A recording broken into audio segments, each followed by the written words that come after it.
അപ്പം നമ്മൾ simple present പഠിച്ചു. സിമ്പിൾ പ്രസൻറ്റിലെ ക്വസ്റ്റ്യൻസും നെഗേഷനും പഠിച്ചു. ഇനി സിമ്പിൾ പ്രസൻറ്റിൽ തന്നെ W വെച്ച് തുടങ്ങുന്ന ക്വസ്റ്റ്യൻസ് എങ്ങനെയാണ് ഉണ്ടാക്കുക നോക്കാം. അപ്പോൾ W വെച്ചിട്ട് ക്വസ്റ്റ്യൻസ് എന്തൊക്കെയാണ്? Who, what, where, which, why, അങ്ങനെ കുറേ ക്വസ്റ്റ്യൻസ് ഉണ്ട്. അപ്പോൾ ഈ ക്വസ്റ്റ്യൻ വേർഡ്സ് വെച്ചിട്ട് എങ്ങനെയാണ് ക്വസ്റ്റ്യൻസ് ഉണ്ടാക്കുക നോക്കാം. ആദ്യത്തെ ക്വസ്റ്റ്യൻ, എവിടേക്കാണ് നിങ്ങൾ പോണേ? ഇങ്ങനെ ചോദിക്കുക. എവിടേക്കാണ് എന്നുള്ളതിനുള്ള വേർഡ് വേർ. ഇതൊക്കെ ബൈ ഹാർട്ട് പഠിക്കാം, അല്ലെങ്കിൽ കുറച്ച് പ്രാക്ടീസ് ചെയ്താൽ നമുക്ക് കിട്ടുന്നതാണ്. വേറാണ് ഫസ്റ്റ് വരിക. എവിടേക്കാണ് പോകുന്നത്? പോവുക എന്നുള്ളതിന് എന്താ പറയുക? ഗോ. ഇനി വേർ ഗോ എന്ന് പറഞ്ഞാൽ ശരിയാവില്ല. അതിൻ്റെ കൂടെ ഡുവോ, ഡസ്സോ അങ്ങനെ എന്തെങ്കിലുമൊക്കെ വരും. ഇസ്സോ ആറോ, നമ്മൾ നേരത്തെ പഠിച്ച ഡുവോ, ഡസ്സോ, ഇസ്സോ ആറോ ആണ് വരുന്നത്. അപ്പോൾ എങ്ങനെയാണ് വരിക? വേർ. യു വരുമ്പോൾ എന്താ വരിക? ഡു.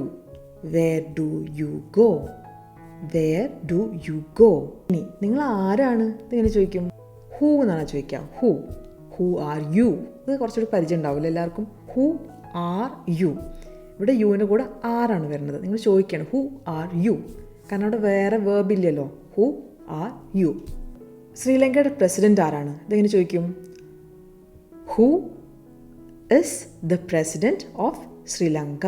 ഇവിടെ പ്രസിഡന്റ് ആരാണ്? എന്ന് വന്നപ്പോൾ തന്നെ അവിടെ വേർബ് ഡൂവും ഡസ്സും അല്ല അവിടെ വരേണ്ടത്, ഇസ്സും ആറും ആണെന്നുള്ളത് നമുക്ക് മനസ്സിൽ വരണം. അപ്പോൾ ഹൂ കഴിഞ്ഞിട്ട് എന്താ വരിക? Who is the president of ഏതെങ്കിലും കൺട്രി, ശ്രീലങ്ക അല്ലെങ്കിൽ ഇന്ത്യ അല്ലെങ്കിൽ മലേഷ്യ, അങ്ങനെ ചോദിക്കാം. ഇനി വെൻ വെച്ചിട്ട് എപ്പോഴാണ്, അതാണ് വെൻ. എപ്പോഴാണ് നിങ്ങൾ എണീക്കുക? എപ്പോഴാണെന്നുള്ളതിന് വെൻ. എപ്പോഴാണ് നിങ്ങൾ എണീക്കുക എന്നുള്ളതിന് ഇംഗ്ലീഷ് എങ്ങനെ പറയാം? വെൻ. നിങ്ങൾ യു അല്ലേ, അപ്പോൾ യുവിൻ്റെ കൂടെ എന്താ വരിക? ഡു. വെൻ ഡു യു എണീക്കുക എന്നുള്ളതിന് എന്താ പറയുക? Wake up. When do you wake up. ഇനി ഇതെന്താ അത് എങ്ങനെ ചോദിക്കും. ഇത് എന്താന്നുള്ളതിന് വാട്ട്. അപ്പോൾ അവിടെ വേറെ വേർബൊന്നുമില്ല. ഇസ് ആണോ അതോ ആറാണോ പറയാം? ഇത് എന്നുള്ളത് ഒറ്റ സാധനമാണ്. അപ്പോൾ what is this? What is this? What is this? ഇപ്പോൾ നമ്മൾ ഒരാൾ ജോലിയൊക്കെ ചെയ്യുന്ന ഒരാളാണെങ്കിൽ നിങ്ങൾ എന്താ ജോലി ചെയ്യുന്നതെന്ന് ഇങ്ങനെ ചോദിക്കുക.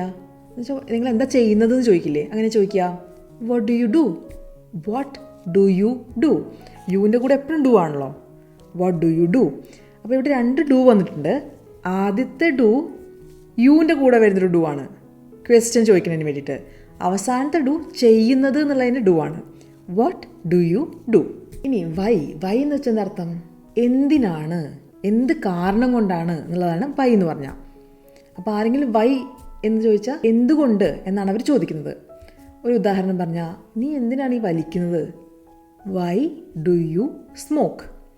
ഇനിയിപ്പോൾ അവൾ എന്തിനാണ് വലിക്കുന്നതെന്ന് ചോദിച്ചാൽ എങ്ങനെ പറയാ? അവൾ എന്നുള്ളതിന് ഷീ വന്നാൽ ഡു അല്ല does. Why does she smoke? Why does she smoke? ആരുടെ എന്നുള്ള അർത്ഥത്തിൽ ആരുടെ ബുക്കാണ് ഇത്? ആരുടെയാണ് ഈ ബുക്ക്? ഇതെങ്ങനെ ചോദിക്കുക? ആരുടെ എന്നുള്ളതിന് എന്താ പറയുക? Whose book is this? Whose book is this? ഇനി ഏത് ബസ്സാണ് നിങ്ങൾ സ്കൂളിലേക്ക് പിടിക്കാറ്? ഏത് എന്നുള്ളതിന് എങ്ങനെ പറയുക? വിച്ച് ബസ്സാണ് നിങ്ങൾ എടുക്കുക? Which bus do you take? Which bus do you take to school? അല്ലെങ്കിൽ which bus do you take to office? ഇനിയിപ്പോൾ ആരെങ്കിലും എന്തെങ്കിലുമൊക്കെ ഒരു മാജിക് കാണിച്ചു, അപ്പോൾ നമ്മൾ അയാൾ ചോദിക്കുക, ചേട്ടാ നീ എങ്ങനെ ഇത് ചെയ്തത്? എങ്ങനെ പറയുക? എങ്ങനെയാ എന്നുള്ളത് how do you do that? നിങ്ങൾ എങ്ങനെയാണ് ഇത് ചെയ്യുന്നത്? How do you do that? How. പിന്നെ യുവിൻ്റെ കൂടെ ഡു. പക്ഷേ അവളെങ്ങനെയാണ് അത് ചെയ്യുന്നതെന്ന് എങ്ങനെ പറയാം? ഹൗ ഡു യു അല്ല, does she do that? How does she do that? അവനെങ്ങനെയാണ് ചെയ്യുക? How does he do that? അല്ലെങ്കിൽ അവരെങ്ങനെയാണ് ചെയ്യുക? അങ്ങനെ ചോദിക്കുക. അവരെന്ന് പറഞ്ഞാൽ പ്ലൂറലായി, അപ്പോൾ do. How do they do that? അല്ലെങ്കിൽ റാണി അതെങ്ങനെയാണ് ചെയ്യുന്നത്?